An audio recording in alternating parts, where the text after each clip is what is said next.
as software engineers, we spend a bunch of time and efforts to pass the interviews of the company we want to interview for. We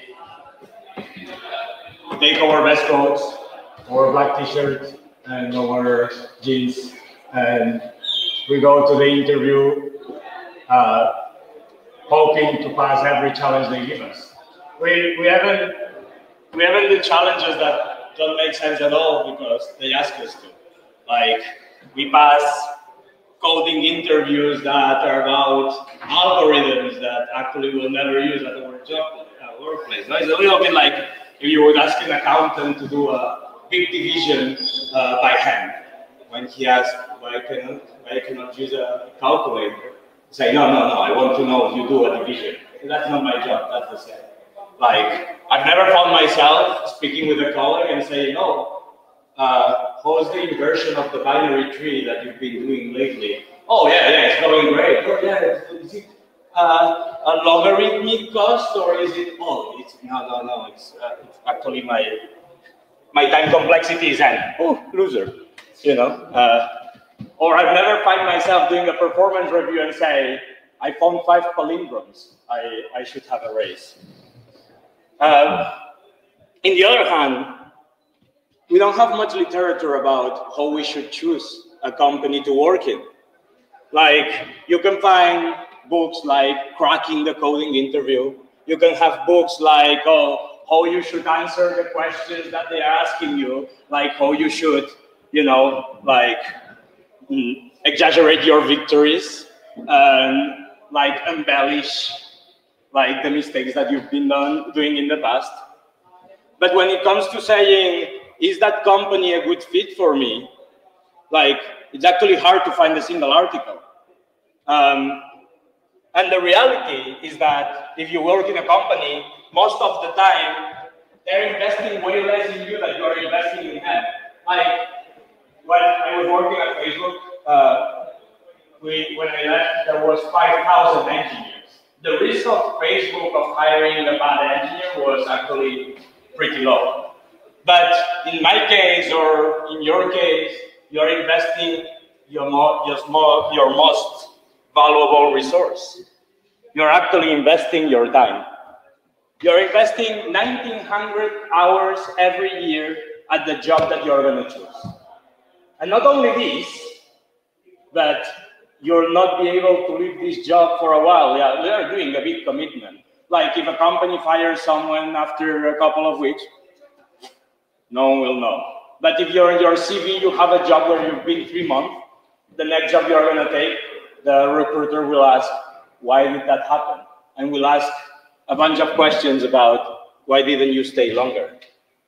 Like, it's actually a huge investment. And when we treat the interviews, it's not really bi-directional when we are speaking. I mean, most of the time you have 50 minutes of questions that they're asking you, and you have 5-10 minutes to ask the minimal questions, and then you need to take a decision. Not really fair. So today I'm here to try to help you guys on your next interviews to find the ways that you can detect if the company is actually the right fit for you. My name is Jordi Payat. I'm working with my current lab that is called Mundimoto. But I've been in a lot of companies before. I've been doing that for 15 years. I've interviewed in way more companies than this. And I've been interviewer in most of these companies too. I work in 3 different countries. I work in tens of projects, and all the companies were different sizes. So when I think in retrospective about all these experiences, I also think about my mistakes and the little stories that I found on the way that helped shaping how did I do to interview with Mundimoto the day I interviewed, and how did I get to the decision of that was the right fit for me. And as engineers, we do 2 things. I mean, you have the version naming and cache, but I prefer to think we take a problem and we divide it into smaller problems. And we find problems that can be solved the same way. That are the two things we do. We abstract, and we try to take all these problems, put them together, and find a unique solution to be more productive. And as any engineer, I try to solve this issue. How should I choose my company? Dividing the problem.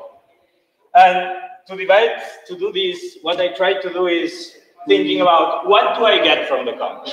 Like, when I'm interviewing the companies trying to verify, even if in the most ridiculous ways, like inversing the binary tree. Like, that's their choice. Like, how can I do the same exercise and kind of foresee what I'm gonna get from the company? And when I think about this, I always divide the problem in three. I divide the problem between what experience I'm gonna have in this company, how will be my life there, how I will be as a person when I leave this company compared to when I enter. The second thing is technical skills. How I'll be as an engineer the day I leave, like what technical skills will I be able to learn there? Don't forget you are products of the companies. They'll take a CV, a guy like Frank will look at this CV and will start deciding if this is the right fit and start looking at the technologies that you did. And depending on the technologies that you've chosen, it's possible that that opens some doors that doesn't open doors. Try coding with Pascal and have only this in your CV. And then you explain me if Facebook calls you. Probably not. Like. And finally, the compensation. That's definitely like something I don't have to insist that you guys will be looking into, but I'll try to also like give you some clues about negotiation and like how you should think about shares and the different kinds of compensation. Of course, today will not be complete. Like I'm just trying to take the little pieces I found here and there. Like each of you are special snowflakes. And each of you have to find their own way to think about this. But knowing that you are all in university or you've left university last year, that's what they told me here in the hackathon, I'll try also to focus on things I would think now, I was not thinking at the time, when I would get my first second job, which I think is what can be more useful to you guys. So, experience. First thing in a job is, if you don't get to have fun at your job, like, it will probably be a bad job for you.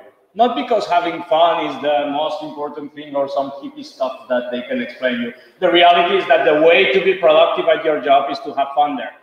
Like, I used to work with a guy, I was at Instagram, his name was Chen. At the time I used to have this theory that burnout was coming from how many hours I was working at.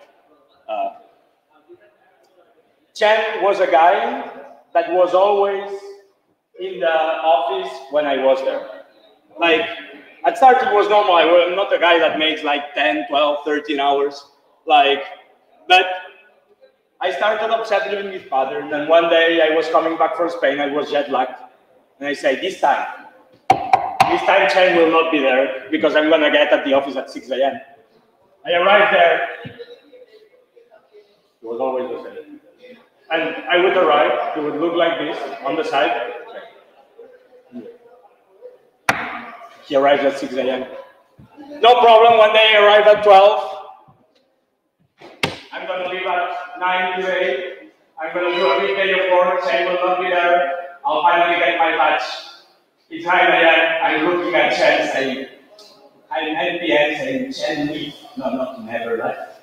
I left before him. I mean, one day I left my phone at the office. That was the day. It was Friday, so I came on Saturday. No problem, I arrived, the office was empty. Facebook are big offices there, you know, open spaces with a bunch of tables. I looked, no one, Chen there. He looks at me like, and I spoke a lot, like I worked 3 years with Chen, he was a great guy. Never burned out. It was because burnout comes from frustration, not from the hours you're going to make in the office. You can do 5 hours. I've been burning out, like doing 6 hours a day because I was frustrated at my job. That's why experience is so important. If you're frustrated, you're going to have a bad experience. If you have a bad experience, you're not going to learn. If you don't learn, you're going to lose your time, your 1900 hours. So let me give you a couple of clues on how can you think about like some very important stuff. Oh, actually, yes, I need that now. Like, first thing is, ask about the onboarding plan. What is my onboarding plan? And in case you find out that they say, well, we don't know, that's a red flag. If you have 2 or 3 of these while the interviews go, you know it's a no hire, this company. Having no onboarding plan, it's bad. Like, I was at Social Point, a game company. Careful with game companies. I mean, I'm sorry, any game industry people. Like, it's generally not the best places to work, at least that's my experience. I think it's getting better. Like, the first 2 weeks, we didn't have any task. You know how frustrated it is in your, like, first official job to be 2 weeks waiting for a task and actually waiting to be canned? Because, I mean, how long are they going to pay me if I'm doing nothing? They didn't have an onboarding plan, they were growing way too much.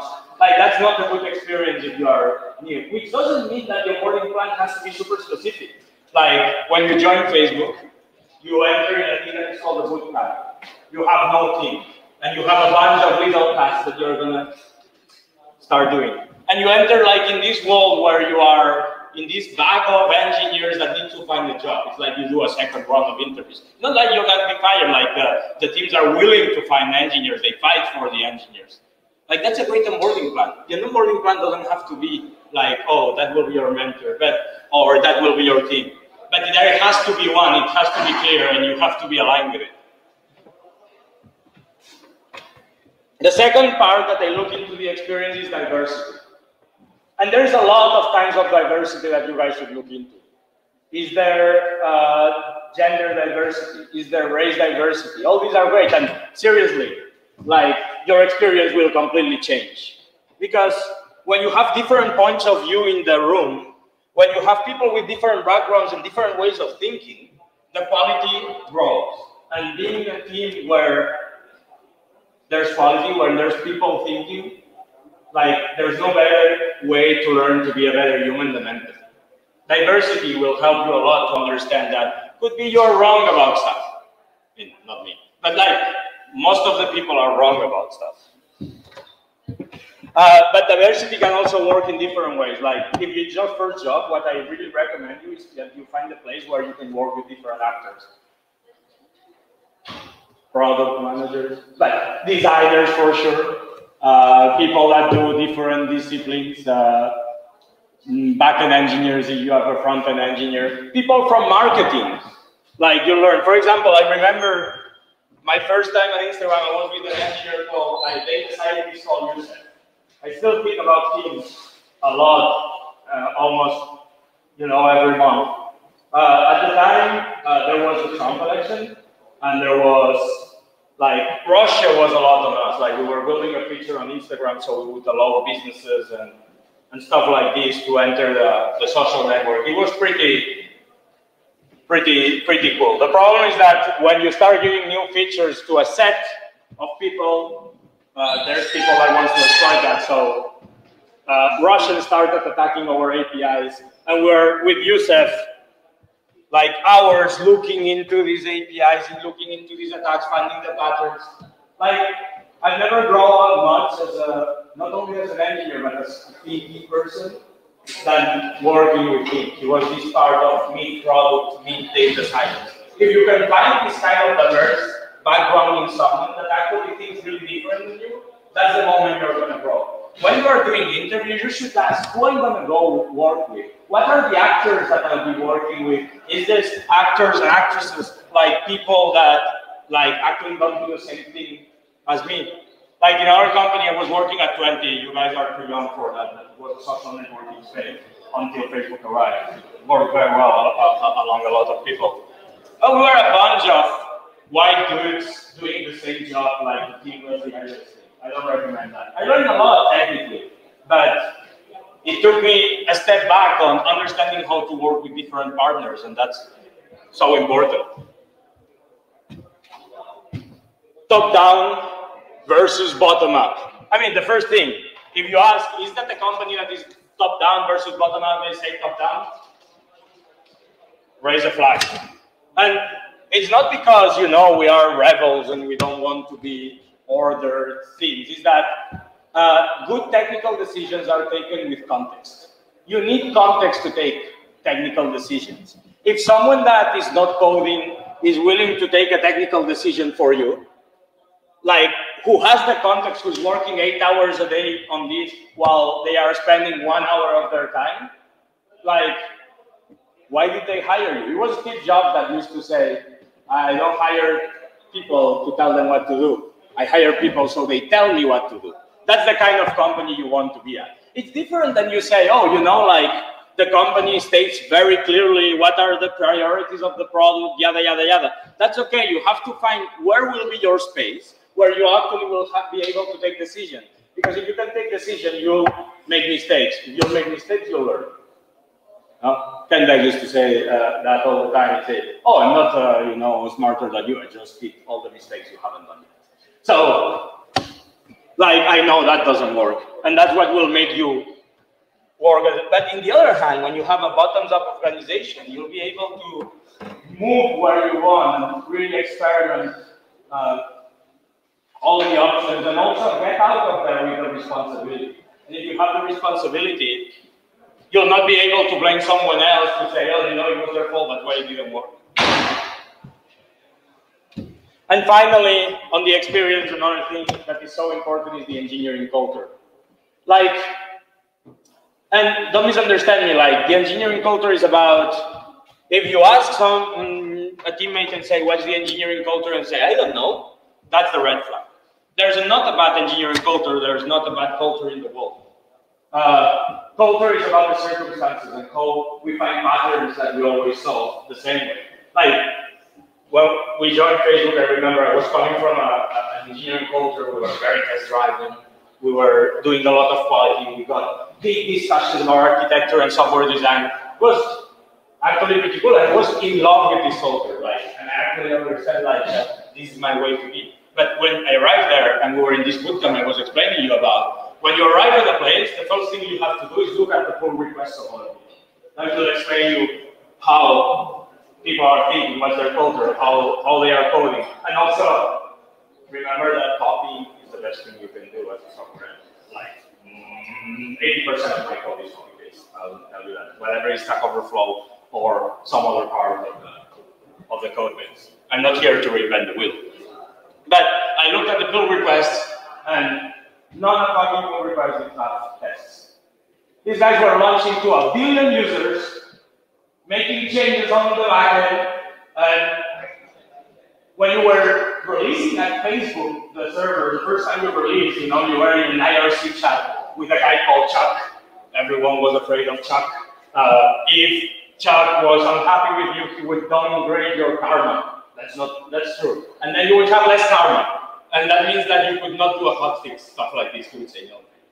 And I looked at the number of servers where it was released, and it would say of, I don't know how many there were, like 36,000 servers that released to 35,900 servers. What did I do? I broke Facebook. I asked the guy next to me, wow, did you see that? And he said, yeah, that's what you're doing. But what code is wrong in the other 100 servers? Whatever, nothing is on fire, so that's the day I learned engineering at scale. Like, maybe it's not your engineering culture, but you'll be able, you have to expose yourself to different engineering cultures to understand that actually that works. I mean, every day I would tell myself, oh, these guys are crazy. I actually learned why they were doing that, or speak more about this in a minute, and that they actually worked. The other important part for me is technical skills. We'll speak more about this, but I say it's a big part of building yourself as product and software. Which technical skills I learned will open or close doors for you in the future. And you have to be quite strategic about this. I'm going to give you some clues. But the first clue I'll give you is speak about a guy named Beck. I don't know if you guys is the inventor of TDD. He wrote Extreme Programming Explained. He is one of the signers of the Agile Manifesto, to say the first one. We are all here children of Beck.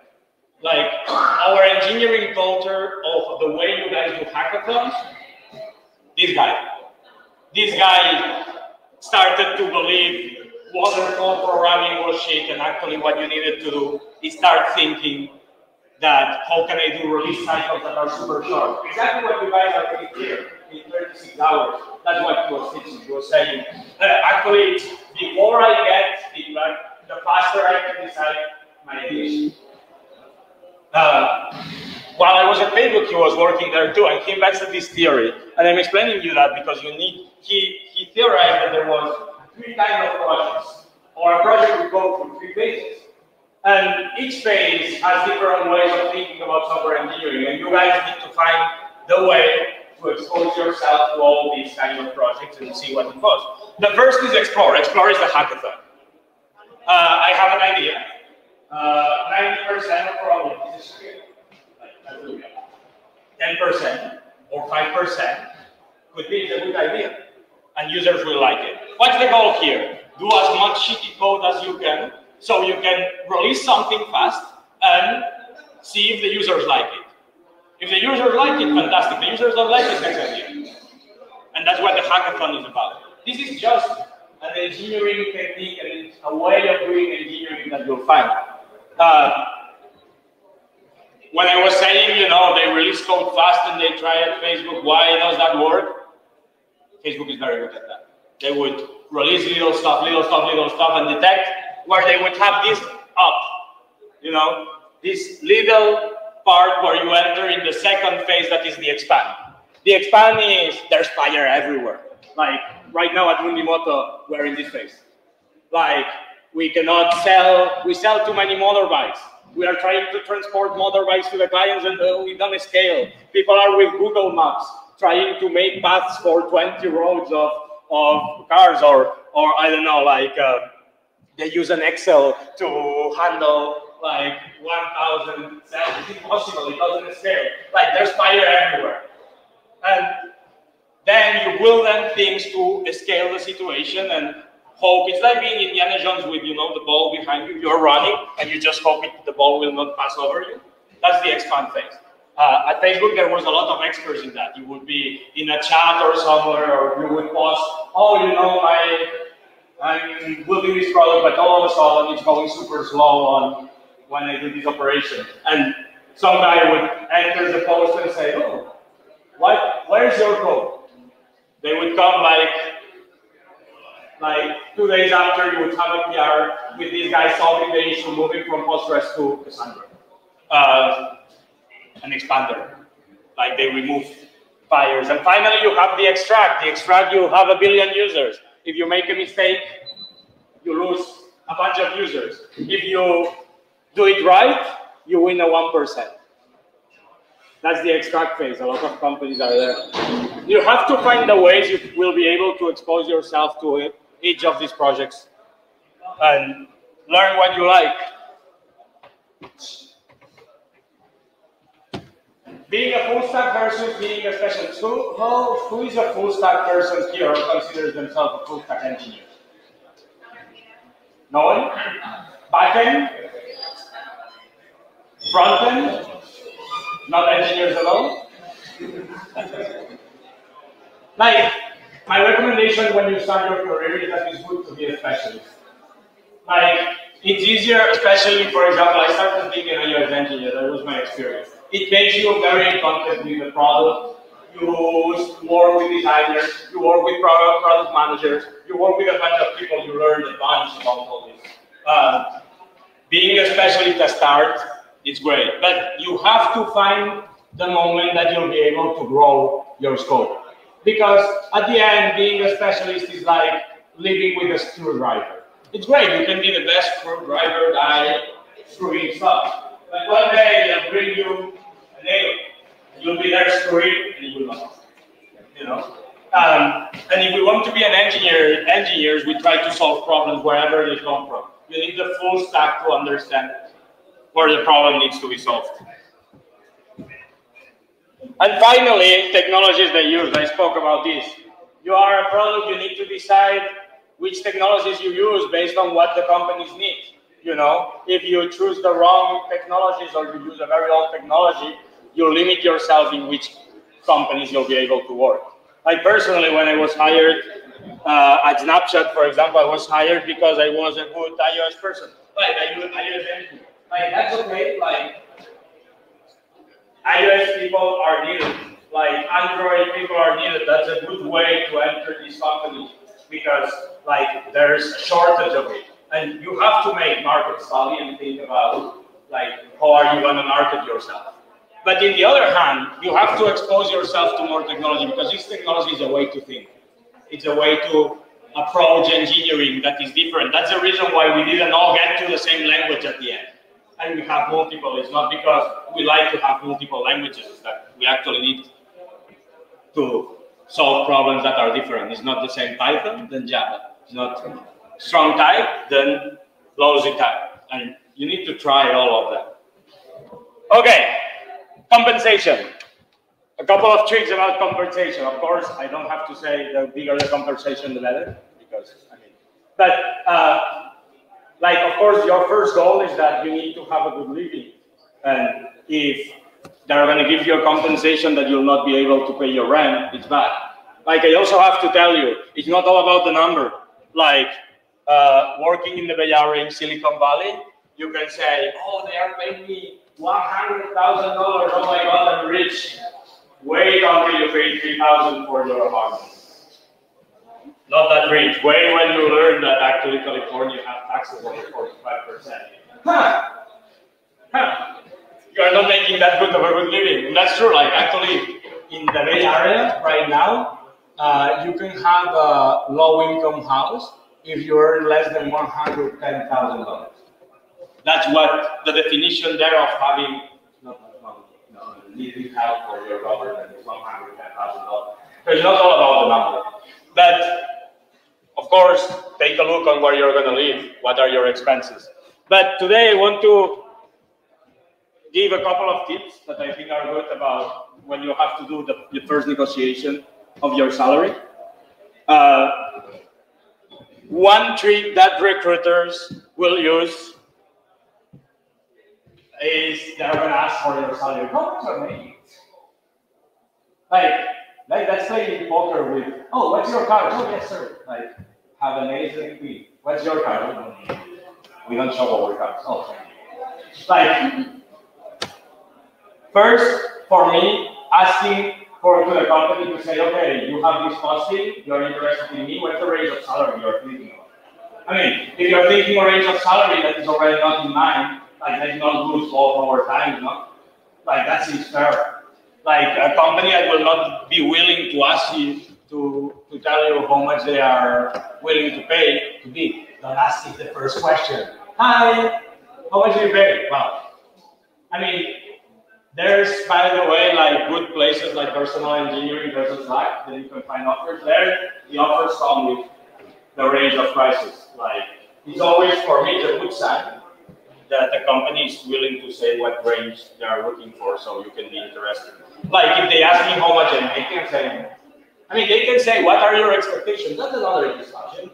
Like, what are my expectations? What are yours? We can show each other cards. No, that's okay. But don't fall in this kind of trap that they're gonna boss you, especially at the start of your career, because your answer will be, actually you have no salary. Well, I don't know how much students are paid. And the other thing is, I don't like companies that negotiate salaries at all. If they make an offer, actually at Mundimoto, we make an offer, we don't negotiate it. Because what it turns out is that at the end of, when you have 20 engineers, who are the engineers that earn more? The best negotiators. Does someone has a correlation between being a good negotiator and a good engineer? Never found. who were selling cars, who was salesman, I would find it completely fair. Look, your interviews to negotiate your salary. You know, the better you do it, the more you get money, and the less you'll be for the company, more money you'll be making for the company as a negotiator. Like for me, that's kind of a red flag if they are lowballing you from start. And if you need to negotiate the salary when you get there. And finally, last but not least, shares. Like a couple of advices about shares. Like there are basically two kinds of shares that you can get from a company if they get you any. It's pre-IPO, post-IPO shares. One thing is that the company comes to you and says, look, you know, a company is divided in legal tickets called shares, and say, we are willing to give you 10 of these tickets over the next 4 years, and these tickets now cost $10. As the company gets more valuation, these tickets will valued more. That's the way to become a millionaire. Like, it's risky. Most of the time, you'll get no tickets, but the day you can earn these tickets and be paid for these tickets, you'll probably get a lot of money. That's a good way to make a lot of money. Then there's a lot of big companies like, I don't know, in the United States, a lot do it here. They start to do it like Facebook, Snapchat, Google. They'll make you an offer and they say, I'll pay you $200K in cash, and then I'll give you 200 of my shares in the next 4 years. Like that means that they are post-IPO, they are in the public. You could go and buy shares from Google. There's no problem. I'm not a big fan of this, because if I want to invest in a company, I do. I don't need someone to give it as my salary. Well, if they offer you, it's free. Like, don't take it. Like, don't take me for this. And there's occasions that you can get into a company. The company costs each share 10, and when you leave, it costs 70. And your salary grows as much as the company grows, but your salary also will go down if the company starts lowering. So be careful with that. You really have to be in a company that you believe in. Conclusions. Last thoughts. Choosing your company is the way you're going to, the questions you're going to ask is super important. Feel entitled and empowered to ask these questions, because you are investing more than they are investing. And find a company where you'll be happy at the end of the day, because there's nothing more productive. There's no better way to learn than to be happy. My name is Jordi. I work at Mundimoto. I hope that will help you all on getting a better job, at least the first one. Have a good hackathon, hack a lot.